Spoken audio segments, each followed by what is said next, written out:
बहुत समय पहले की बात है। किसी गांव में एक बूढ़ा व्यक्ति रहता था। उसके दो बेटे थे। बूढ़ा वस्तुओं के उपयोग के मामले में कंजूस था और उन्हें बचा बचा कर उपयोग किया करता था। उसके पास एक पुराना चांदी का पात्र था। वह उसकी सबसे मूल्यवान वस्तु थी। उसने उसे संभाल कर संदूक में बंद करके रखता था। उसने सोच रखा था कि सही अवसर आने पर ही उसका उपयोग करेगा। एक दिन उसके यहाँ एक संत आए। जब उन्हें भोजन परोसा जाने लगा तो एक क्षण को बूढ़े व्यक्ति के मन में विचार आया कि क्यों न संत को चांदी के पात्र में भोजन परोसूं। किंतु अगले ही क्षण उसने सोचा कि मेरा चांदी का पात्र बहुत कीमती है।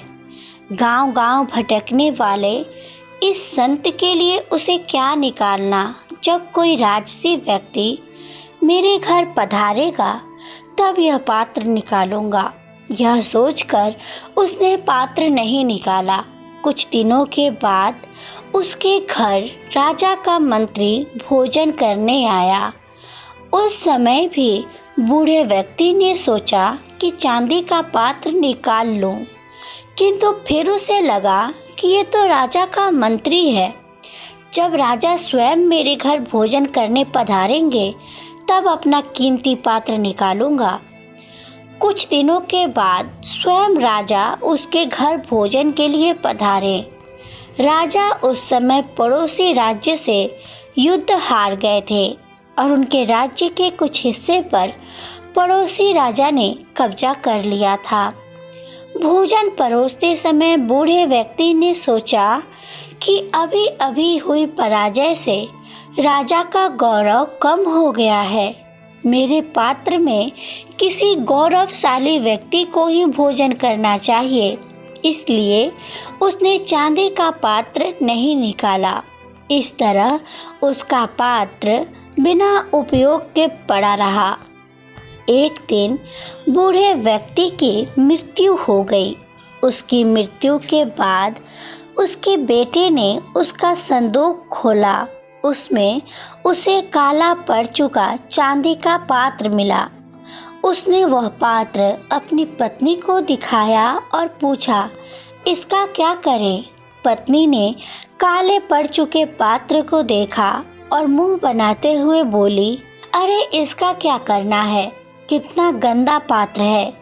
इसे कुत्ते को भोजन देने के लिए निकाल लो।